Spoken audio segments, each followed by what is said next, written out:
I pledge allegiance to the flag of the United States of America and to the republic for which it stands, one nation, under God, indivisible, with liberty and justice for all. Honor the Texas flag. I pledge allegiance to thee, Texas, one state, under God, one and indivisible. Thank you. You may be seated.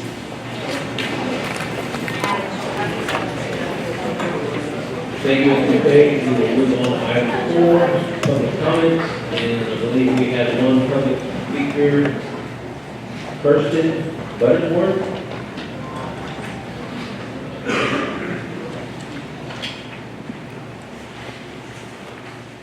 Hi, I'm Kirsten Butterworth. I am the Tradition Elementary PTA president, and I just wanted to say thank you to our board members and our superintendent for having this informational meeting about the new demographic studies.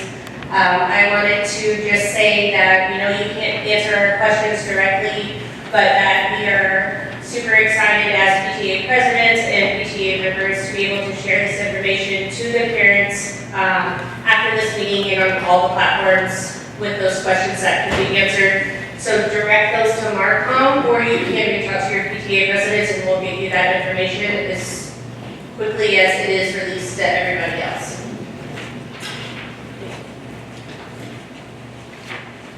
Thank you, Ms. Butterworth. With that, we will move on to item 5, Superintendent's Report 5.1, Demographic Study Presentation. Mr. Scott. Sir, trustees, you have a couple of items at your station. You have a complete demographic study in this binder, an overview of which tonight will be presented. And you have a slide deck that will be presented tonight in the miscellaneous folder. And so at this time, I would like to invite our Principal Hazard, Dr. Kara, and her team to the podium to begin tonight's presentation. Welcome. Thank you very much. Wow, what a great crowd tonight. My name is Stacy Tapera. I'm the president of Population Survey Analyst. From our team tonight, with me is Justin Silhavy. You'll hear from him in a few minutes. And Tiffany Rogers, she's our director of operations.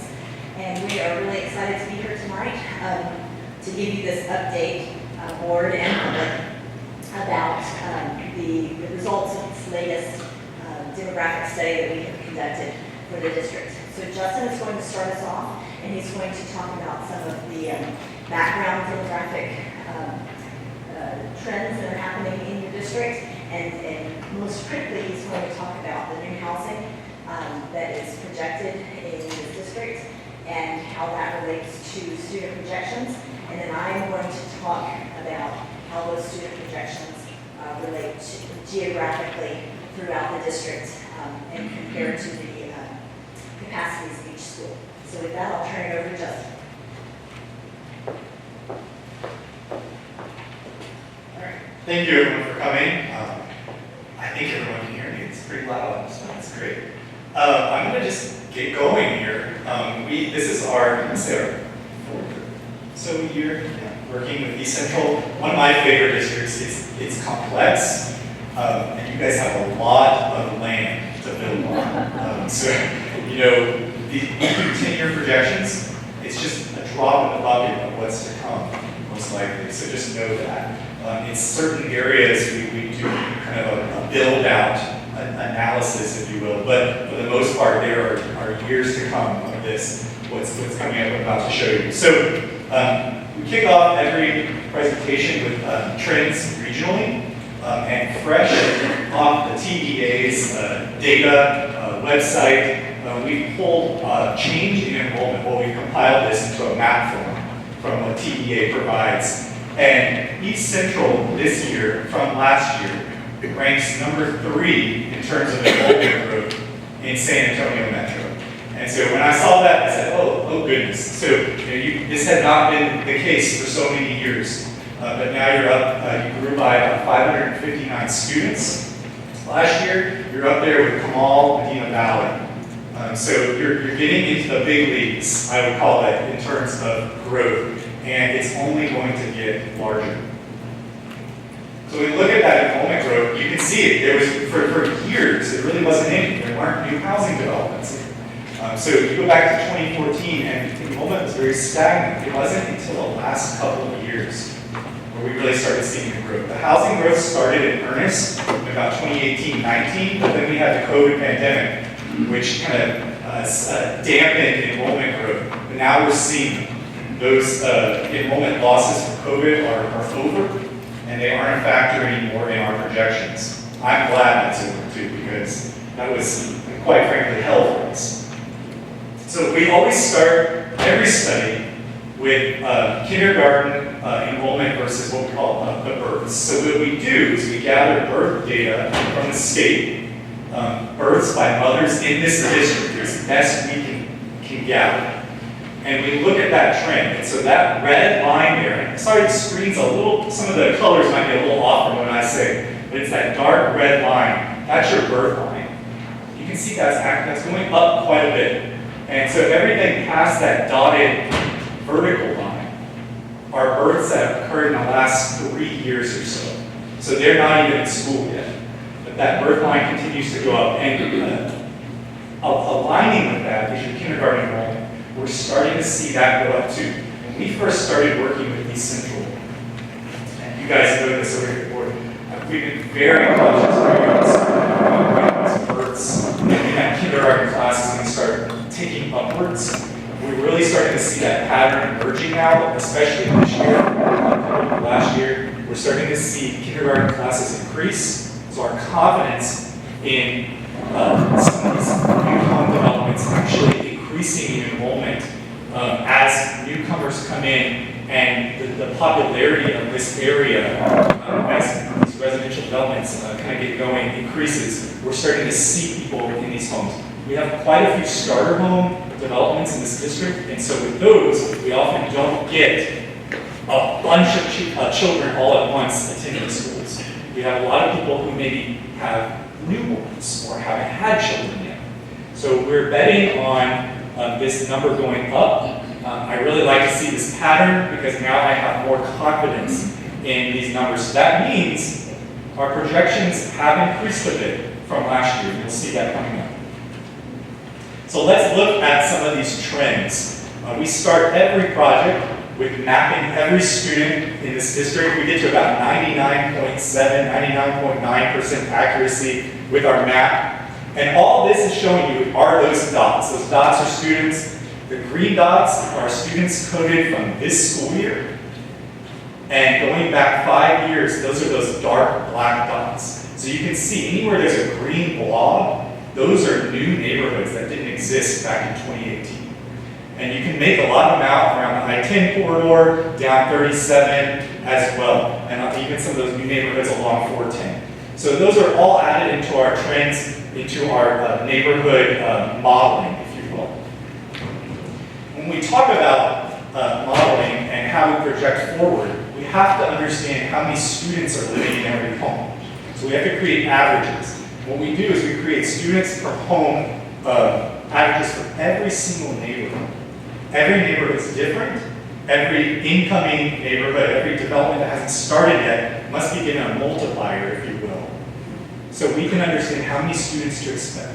In this district, the average is 0.36. For every single family home, we have 0.36 students. So for every 100 homes, approximately 36 ECISD students. For apartments and multifamily, that number is 0.28.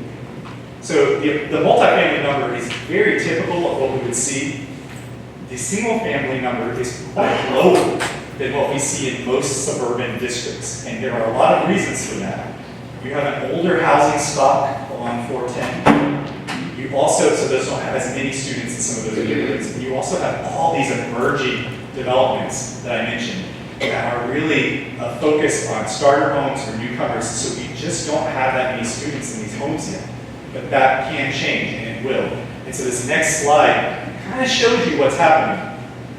We only have 4 years of data here, but I selected 6 neighborhoods. The top 4 are neighborhoods up in the northern part of the district, closer to I-10. So you'll recognize these names. Some of you may live in them: Savannah Place, Milliken Grove, and Paloma. Those are neighborhoods just south of I-10. You'll see these ratios of students per home increasing in many of these neighborhoods. The bottom 2, the Republic, Meadows, and Creek neighborhoods, are closer to 410. Those neighborhoods are also increasing. They built out 3 years ago. But that doesn't mean the growth stops. Those neighborhoods continue to see enrollment growth. When they first built out, we were looking at 0.2 students per home. Now we're almost closer to 0.5. We keep having students come in and everyone ages, and therefore our overall student ratio increases. So that's what happens. And that's kind of, we know this. We see this in all the districts we work in across the state, all of our high growth districts. But I wanted to show you that so you can kind of understand, hey, this is actually happening. They're not crazy.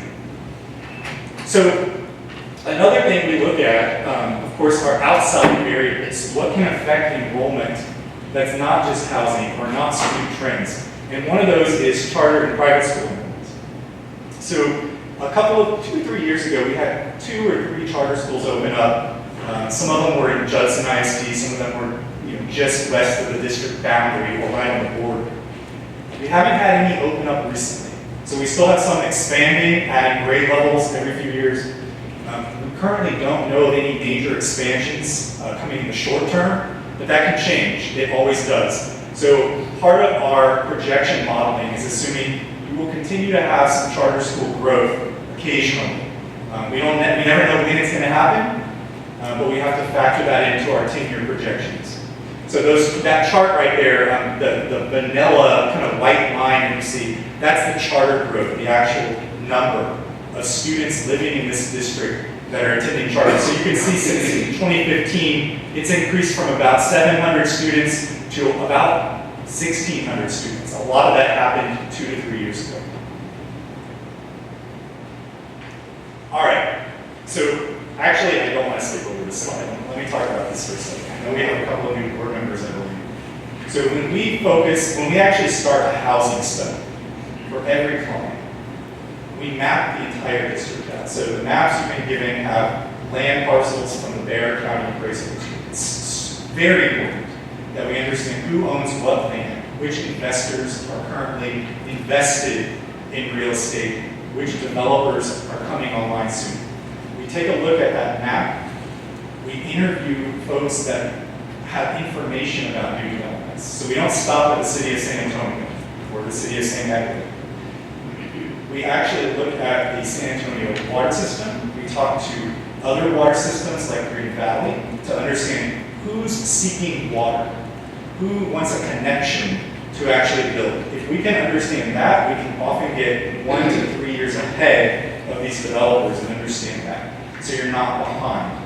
So we take a look at all of those factors. It's really what sets us apart. And we can better understand what's coming in your district.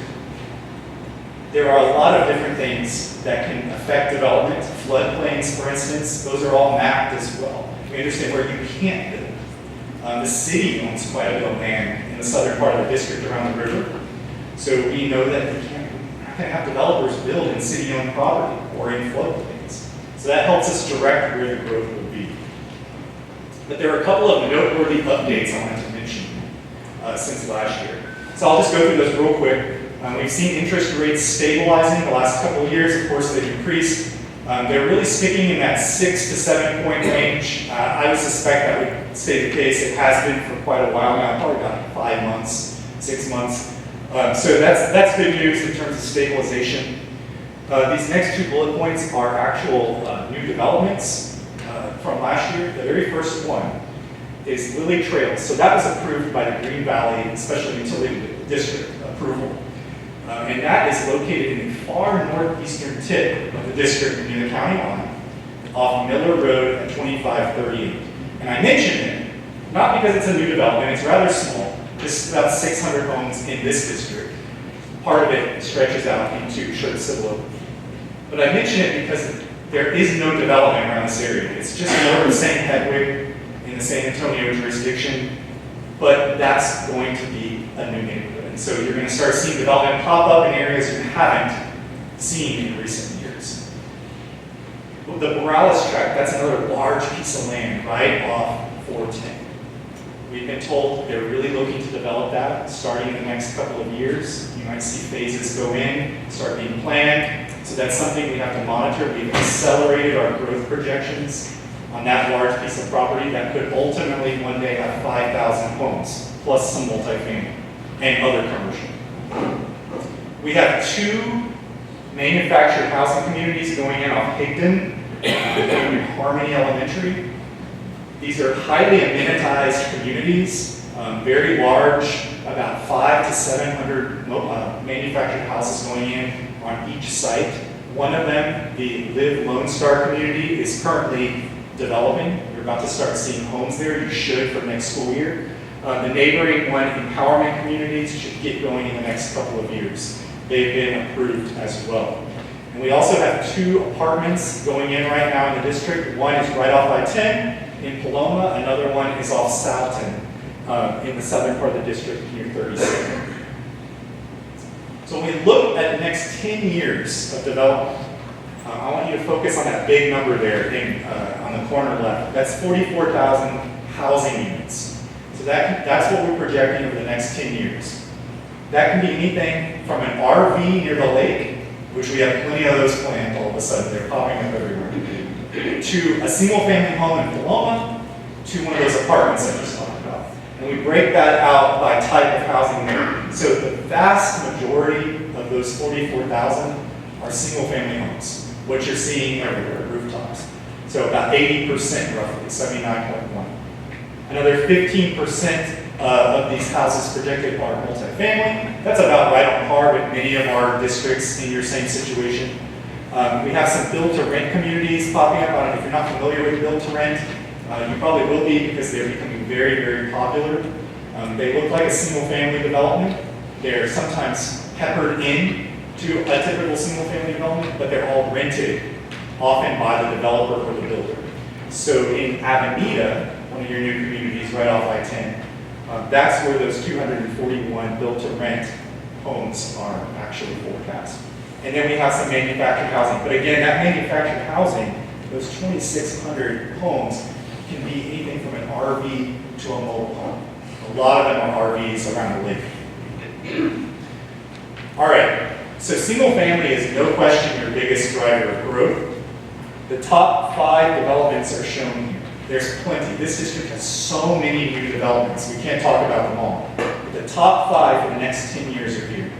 And Hickory Ridge, which is in Elmendorf, the big new community right there off 1604, they're projected at the most new homes. Now that is mostly in the latter half of the projection period. They've gotten started slowly, but I will tell you this, Camillo, a Houston developer, has purchased a large piece of acreage in the community. So we anticipate their Legend Home brand to start going soon. So more builders are coming to Hickory Ridge in the short term.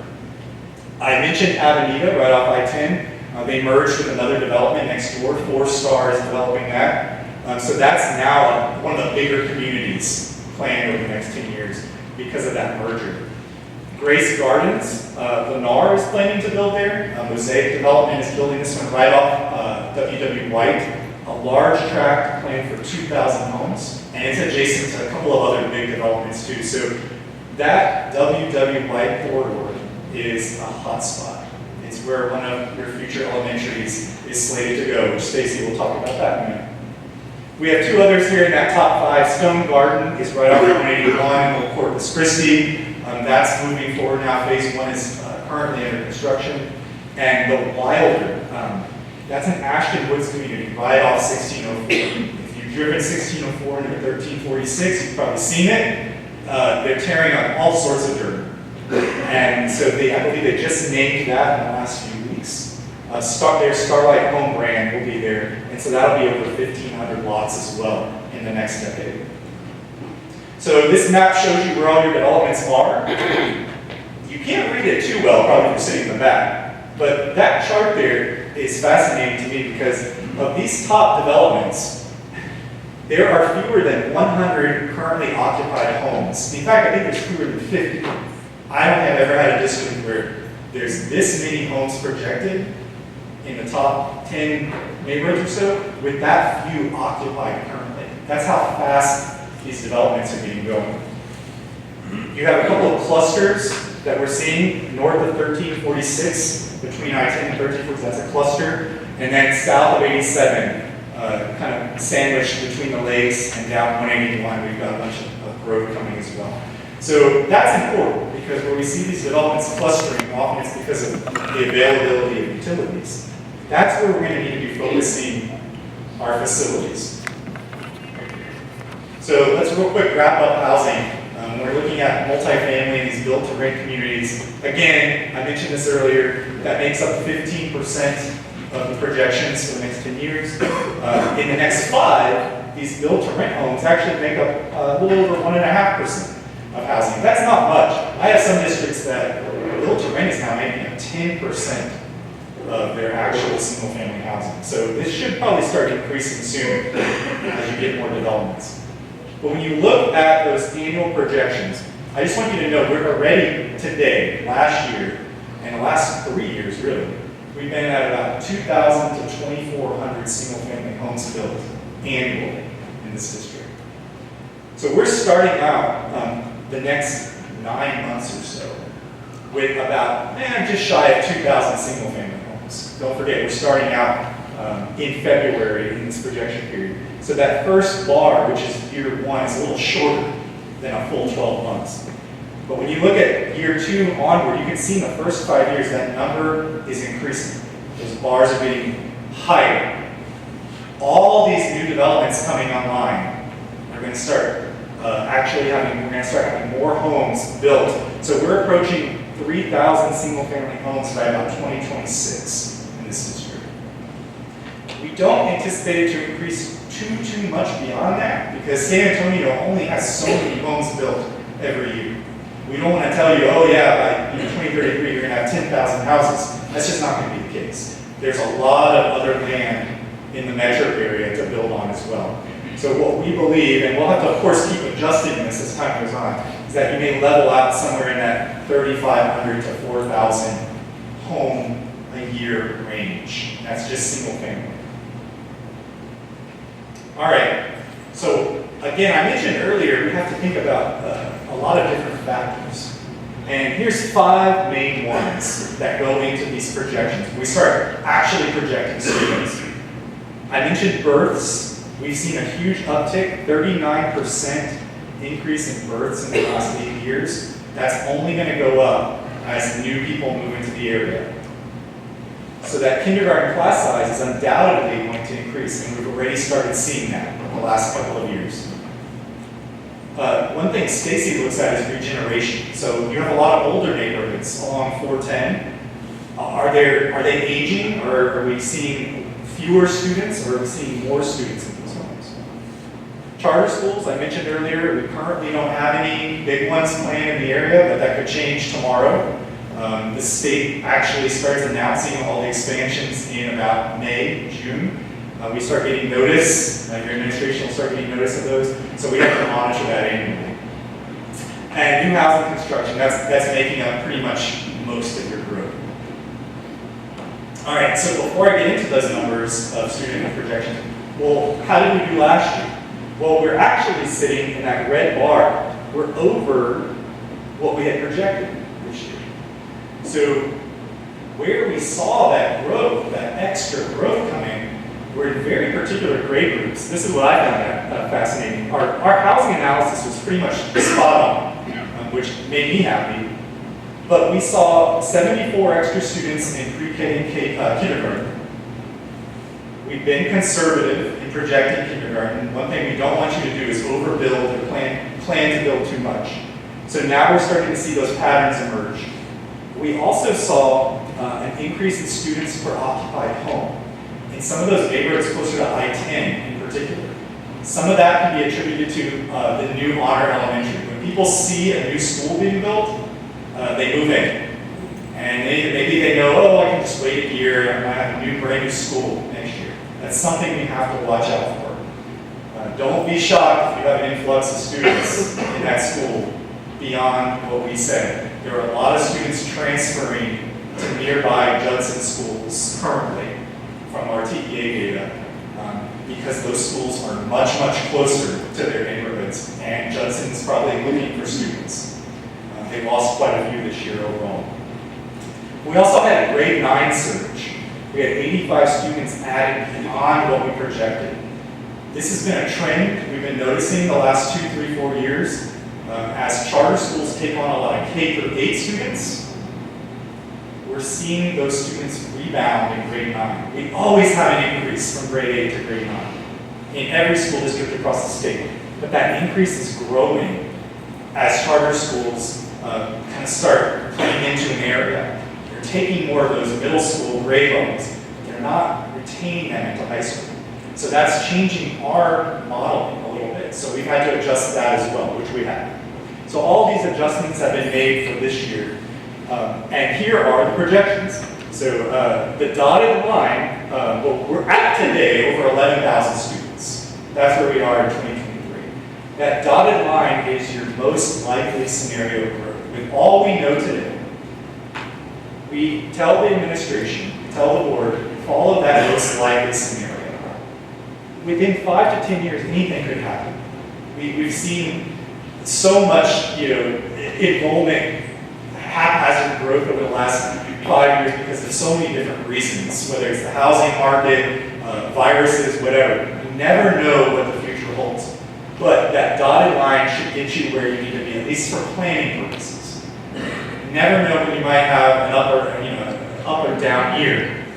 But the difference between those low and high numbers could be a lot of different things. A lower growth scenario could mean you have 2 or 3 big charter schools move into the district just in the next 5 years. Let's hope it doesn't happen. But if it did, you could have a lot lower growth over the next decade.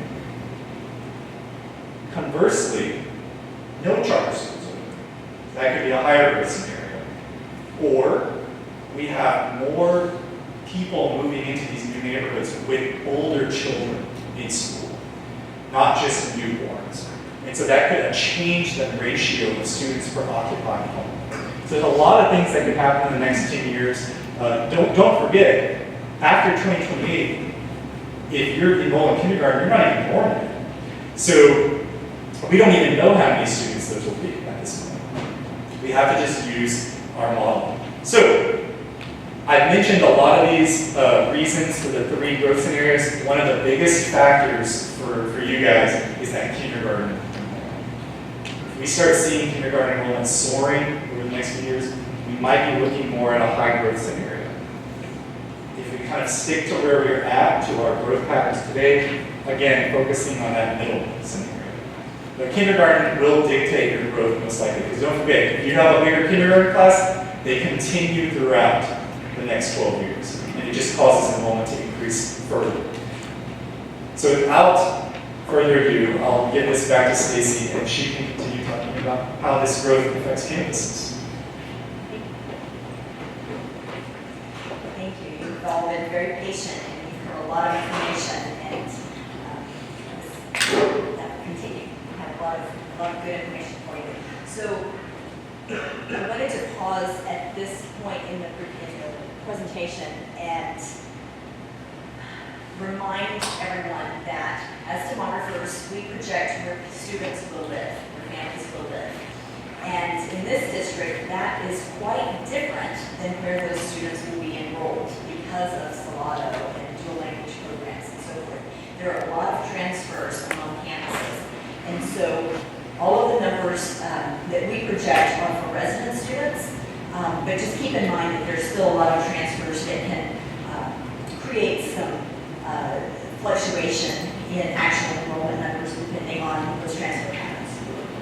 Now, this is a heat map that illustrates where students are projected to live, where the biggest growth in students is projected to happen over the next 10 years. So these are elementary students, and you can see that each of these planning units, each of these polygons, is designated by a color. And so anything that is dark red means that more than 300 elementary students are projected to move into that planning unit or that polygon. And so those hot spots, if you just are looking at the map in general overall, you see some hot spots in the north, and you see some hot spots in the south. And Justin talked about those housing developments. And so the big 5 that he talked about are associated with basically the darkest red hotspots. That's where the most students will be moving in. So the north versus south growth will be a recurring theme as we talk about future schools. But the first question, after looking at this, these growth hotspots, is which schools are these? What does this mean? Where are these students going to show up at the front door of the school? So these green lines illustrate the attendance boundaries for each elementary school. So you can see that most of the hotspots are concentrated in Harmony, but there are also a lot of hotspots in several others. Oakcrest has some, and particularly Tradition and Honor. So what does this mean as far as numbers and growth? These are just pretty pictures at this point. So if you can read those numbers, those numbers represent the number of students we project to be added to each of these elementary attendance zones in the first 5 years and the second 5 years of this projection period. So you'll notice that Harmony is the big winner as far as total projected growth over the next 10 years. So we anticipate that about 2,200 new elementary students or additional elementary students could move into the Harmony attendance zone in the next decade. Now last year, we stood here and said that Tradition was the biggest growth. And Tradition still has a big growth, but remember that in these numbers, half of Tradition has been moved to Honor. So if you add the Honor and Tradition numbers, those are more similar to what we saw last year. So yes, Tradition is still ranked second, with about 2,000 students projected to be added in the next 10 years. Also notice that Sinclair, Pecan Valley, and Highland Forest all have growth projected in the first 5 years and not as much growth in the last 5 years. So that just gives you a feel for what is happening in different parts of the district. The Sinclair, Pecan Valley, and Highland Forest areas don't have as much potential. They don't have as much land availability for future growth. And so the housing developments that are underway will continue to build houses, and then they will be built out. And yet Tradition and Honor and Oakcrest and Harmony all have a lot of available land for future development. So that is where the acceleration will happen in the last 5 years of this projection. So let's talk about numbers. These numbers represent the projected enrollment in each of these schools over the next 10 years. The yellow boxes represent the years in which each school is projected to exceed 120% of its enrollment. And that's just a number that we use internally with PASA as a threshold for to sort of normalize and stabilize and standardize our recommendations to our clients. That at some point, well, within every district has local tolerances for overcrowding. And every school is different because some are older and newer and can accommodate, have room for portables or don't have room, or have varying facilities that can be stretched a little bit more or less. So there's so many factors involved that we have to have some sort of a consistent standard. So we say at 120% of capacity, that is just putting unbearable pressure on the core facilities, on the cafeteria space, and so forth. And so that is our recommendation or sort of general threshold benchmark for when the next school might be needed. So that's how we got to those arrows where we have indicated when additional schools could be needed. Now, those of you who are familiar with our study last year might be having a little bit of a heart attack because this is accelerated over last year. So each of these schools is accelerated by about 1 year compared to what we said last year. And the two schools at the end of the projection period, number 12 and 13, have now been moved into this projection period. So by using this 120% of capacity threshold, we can estimate that about 5 elementary schools could be needed in the next 10 years. And the schedule is shown there, and also notice that the north-south ping pong match continues, because as we talked about earlier, there's new housing growth in the north and the south. And so that is the elementaries. Let's move on to middle schools. These are the middle school attendance zones, and you'll notice that Heritage Middle School, that attendance zone contains virtually all of those hotspots of growth that we talked about before. And so, as a result, we are projecting that over 2,600 new middle school students could be added to Heritage Middle School over the next decade. And how does that translate to the numbers? Well, again, going with our 120% threshold, we could open Battle Middle School in the north as previously planned in the fall of 26, so the 26-27 school year, in order to be the first step in relieving Heritage. And then later, in about 2030 or so, the need for Middle School 4 will appear in the south. And that can also provide some relief for both middle schools.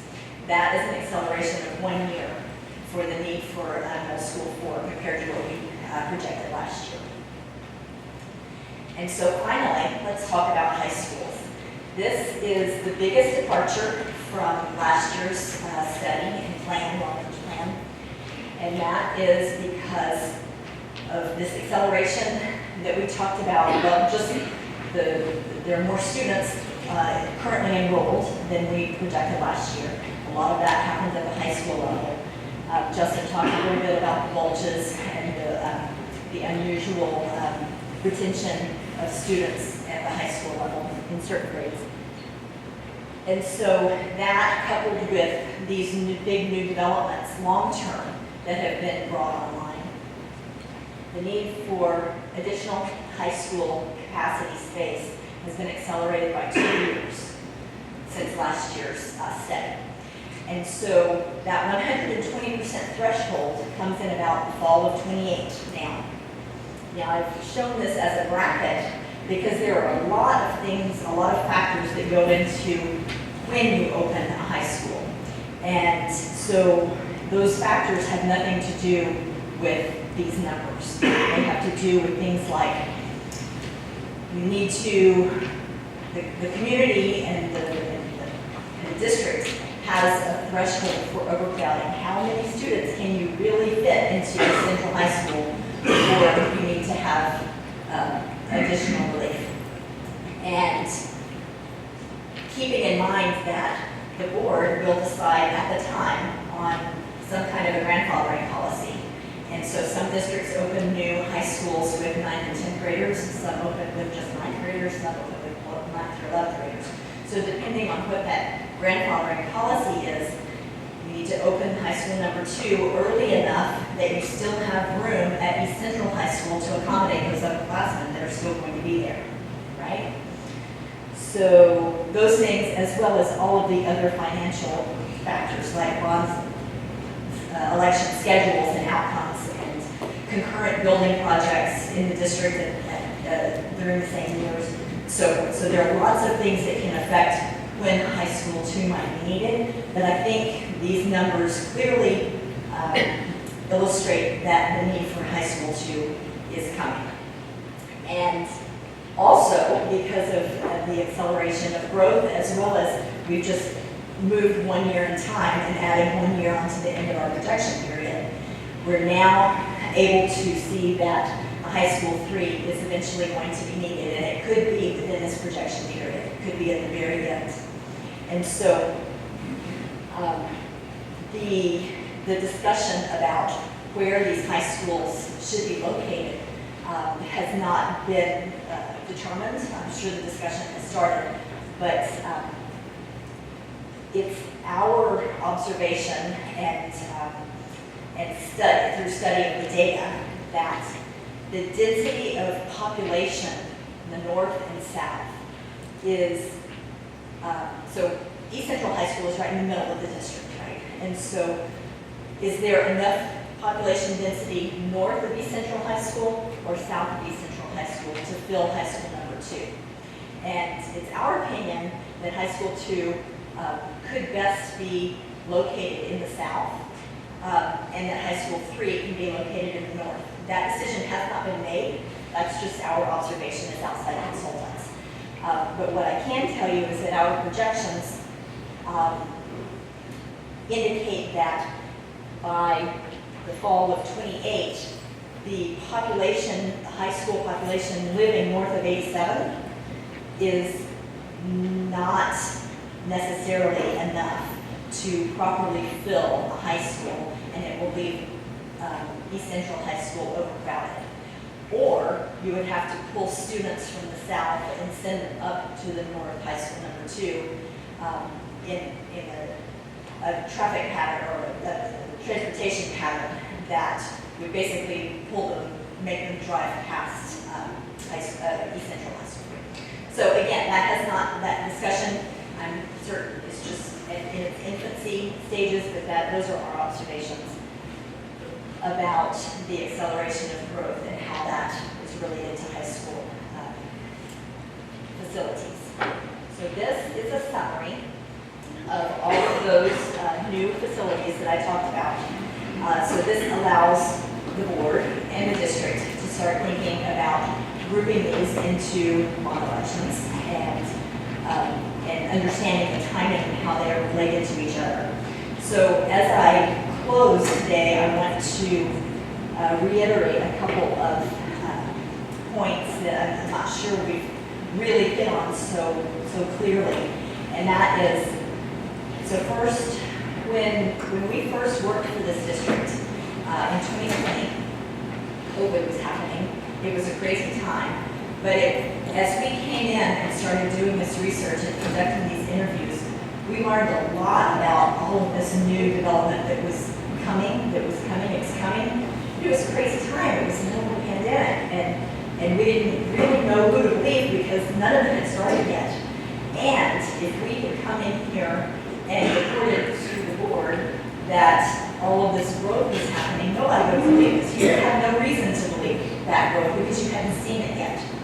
And so we were very conservative, especially that first year. Each year after, we have continued to be extremely conservative, but at this point, we have finally really started to see the fruit of all of this development, all of these promises that have been made in the past. And so as a result, we have a lot more confidence that these big developments and multiple small developments are really going to happen. The timing may shift and the details may change, but this development is coming and these houses are coming. And we have a lot more confidence now than we did certainly in the past several years. And finally, I think that is boosted and supported by the fact that the enrollment each year has met or exceeded our projections. And so that illustrates to you that we have been very conservative in holding back because, again, as Justin mentioned, we don't want to tell you to build a new school too soon before you really, really need it. And so those are my closing thoughts about how this plan compares to past. And so we can answer any questions. Justin, join me for any questions as well.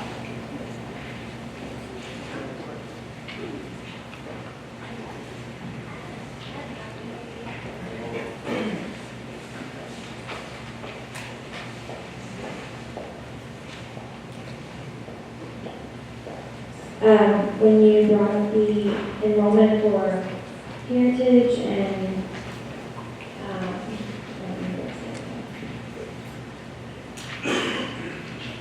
that big red, yeah.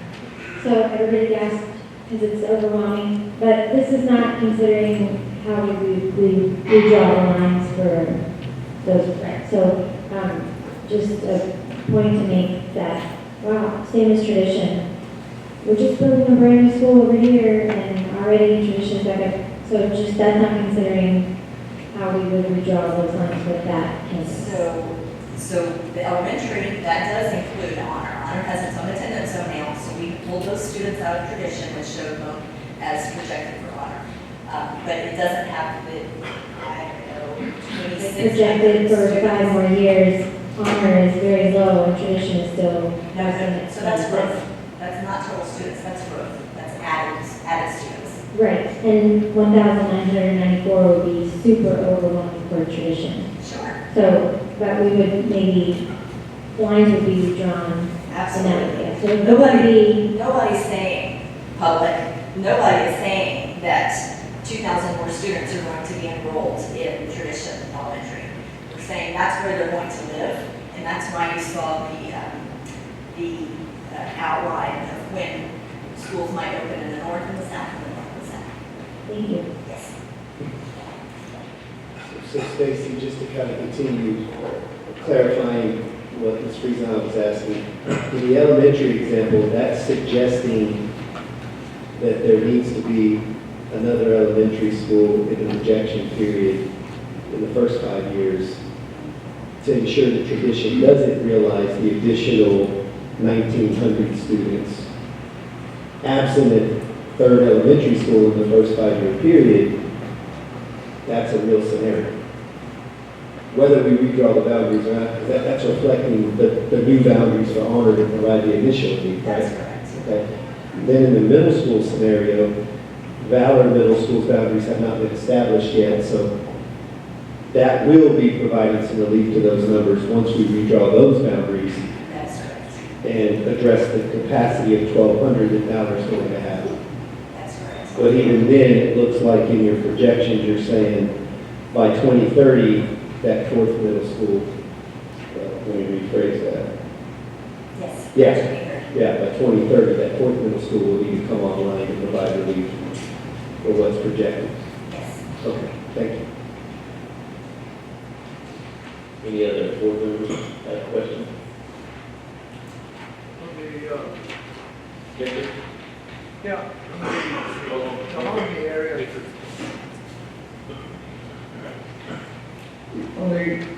You showed the Harmony area has a huge number. Let me find it. Now, Harmony's a small school. Yes. So I live up there. With a really big attendance. What is it? Yeah. It's on the street. Right, okay. So you have 2,200 kids going in there. I think right now the capacity is, max would be 971 by 2025. And if we don't get another school out there, they're going on the roof and out the windows and everything else. So we would need another school out there pretty soon. Yes, sir. In 2025, ideally. I think so. That's what That's the potential. 120% threshold shows. Right. I recognize that that may not be feasible right now, given the timing, but it's my responsibility to tell you that that's. Oh, yeah, that's yeah, what we because, I mean, I see the Now, for roads out there. clarification's sake, that's elementary 9 would be the one that we've got slated for the Elmendorf community, Hickory Ridge. Right. Okay. Yeah, because we have construction all around us. We have the old Greenway, and then we have the Terrace, and then we have the RV park, and then we have Wrigley Homes over here. And then we have trailer homes over here, and then we have Bird's Nest, all those coming around. We got thousands of homes built all around us. We're gonna need several schools out there before we know it. Yes. Because everywhere you look, there are homes being built. And I don't know if 2 schools we even have all that, with elementaries. I mean, I think, superintendent knows that. That projection right there with, elementary south, number 9, number 11 is gonna be So hard to get to there. Mr. Garza's point, for Harmony, you mentioned earlier the W.W. White area. So in order to actually provide relief for Harmony, a school that we've not had allocated under plans to construct yet, would need to probably happen in that W.W. White area to be able to draw boundaries to provide relief for Harmony, in addition to the school that we are going to be constructing. That's correct. That's correct. Okay. designed to carve off some of the south part of the Harmony Zone. And then in 1, 2, 3 years later, when elementary 11 needs to come online, ideally that could be located in the WNY area, as you saw a reference, and then that could pull the students from the northern part of Harmony. Yeah, because that's a lot of bodies coming out there, and I know there's a lot of adults, but hopefully they don't have too many kids coming in there right away, because we're gonna get overrun. I do have one question, I guess for clarification for myself, is, so these projected schools like elementary 10, 11, 13, those dates, that's when the kids would be occupying, or, okay, so they would already have to build it like that, I got you. Yeah, so for clarification, 2 years ago, when we had these projections for the need to provide relief for tradition, we weren't able to get honor online until a year after it was at 120%, which is why we ended up with 8 portables classrooms out there. So that would be ideally when they need to come online. Of course, you know, the design period is about 6 months of construction, close to 36 months. So there's a runway period to realize that from perspective approval of bond, design, and construction. So some of those timelines, we're already not going to be able to meet just by sheer nature of what it all requires. And folks approval of the money. Why am I paying for somebody else's school? Any other questions? Really do appreciate it. Thank you so much, a lot of information. Got a lot of work to do for stuff. He just said Thank you all scary. so much. Huh? He just said scary, but No. Thank you so much, appreciate it. Yeah, we do have a lot of work to do. Thank the community for coming out tonight, really do appreciate it. That's a lot of information for all of us, so thank you so much. With that, we'll move on to item 6, adjournment. All in favor? All opposed? Motion carries.